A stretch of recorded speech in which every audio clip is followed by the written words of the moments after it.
Hi, everyone. We are third-year pharmacy students at the University of Cincinnati College of Pharmacy, and today we'll be presenting about basic information with COVID vaccines. My name is Lauren Autry. I'm Brandon Birkmeyer.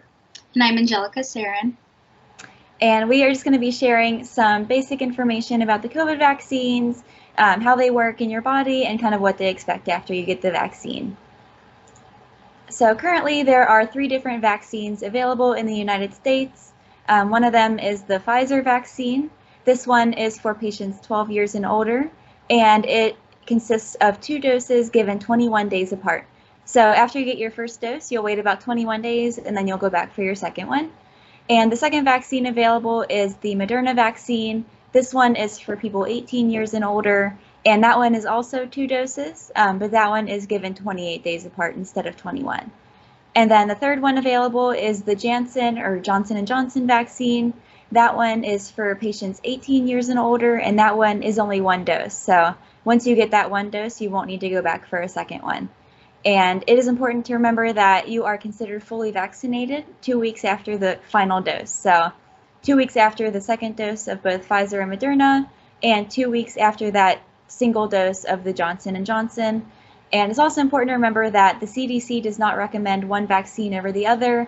Whatever one is available to you first would be your best option. So how do these vaccines work? Currently there's 2 forms of vaccine technology being used for these COVID vaccines. Both Moderna and Pfizer utilize the mRNA technology, while the Johnson & Johnson vaccine uses the viral vector technology. All right, I'm going to go ahead and take it over from here. So we're going to start with the mRNA vaccines, which are our Pfizer and Moderna vaccines. And while newly approved, this technology has actually been around for decades. mRNA vaccines work by giving our cells instructions, specifically via messenger RNA, which is a type of informational code for our cells. These instructions are then received by our body, specifically the immune cells, and it tells them how to make protein pieces. And that is something our cells already do every day naturally. These pieces of protein that resemble the COVID-19 virus are then displayed to the rest of our immune cells, where the body begins to mount an attack by recognizing that this new protein does not belong. The body then makes antibodies, which are the natural defense system that will flag these foreign things, and these antibody markers tell our immune system killer cells what to attack. Go to the next slide. And then simply put, the vaccine introduces a new set of instructions to our cells so that they can make proteins that look like COVID-19 or resemble the COVID-19's proteins. The new and unknown proteins cause our cells to mount an attack within our body, and this is what protects us if ever introduced to the actual virus. So basically, our body can identify the actual protein on the COVID-19 virus because our body has already made proteins that are very similar, and they tell us to attack. And the second form is going to be the viral vector vaccine. So that is what your typical Johnson & Johnson or Janssen vaccine are. And this type of vaccine is different in that it uses a vector or a modified version of a different harmless virus. This harmless virus enters the body and uses our own cells to make harmless pieces of the virus called spike proteins. These proteins are actually found on the surface of the COVID-19 virus. Okay, cells again present these pieces of protein to the immune system, to our own immune system, where it mounts another attack via antibodies. These antibodies tell the immune system's killer cells again what to attack. So more simply put, the viral vector vaccines use a harmless virus introduced into the body to make proteins that are again found on the COVID-19 virus, instead of giving the cells actual instructions like the mRNA vaccines do. The spike proteins made by the harmless virus then evoke that natural flagging defense system from our body's antibodies. And this allows our body to recognize the COVID-19 because we have already told our body to recognize the spike proteins found on the surface of the COVID-19 virus. Alrighty, so once you have gotten one of the vaccines, whether it's the mRNA vaccine or the Johnson & Johnson vaccine, they all have very similar side effects after you've gotten them. So in terms of the local effects, so where you've gotten the shot, pain in the area and redness and swelling are all very normal.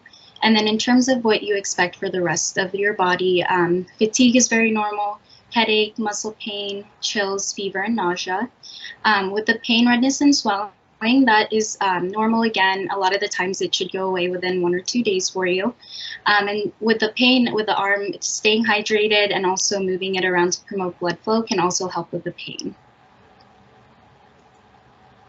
And then for the allergic reactions, there are a couple of categories. So there's either a severe allergic reaction or an immediate allergic reaction. A severe allergic reaction is considered severe when you have to have treatment with an EpiPen or it requires a hospital visit. And then an immediate allergic reaction is when someone experiences hives, swelling, or wheezing within 4 hours of getting vaccinated. So if someone were to experience these side effects after receiving one of the mRNA vaccines, the CDC does not recommend that they receive a second dose. And that is why on-site monitoring after receiving a vaccine is very important.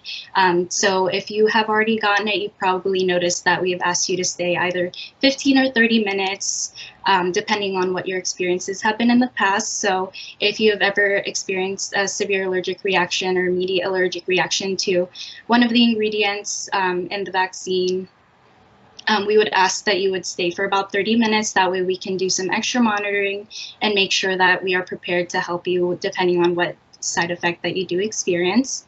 And then in terms of COVID arm, this is what some patients may experience when they have red, itchy, or painful rash that would appear within a few days or more than a week after getting a shot. And if this is something that you experience, it is recommended that you can still receive your second dose if you receive one of the mRNA vaccines for your first dose. And then if you experience pain, ibuprofen or Tylenol can be taken for that. And then for itchiness, antihistamines can be taken for relief as well.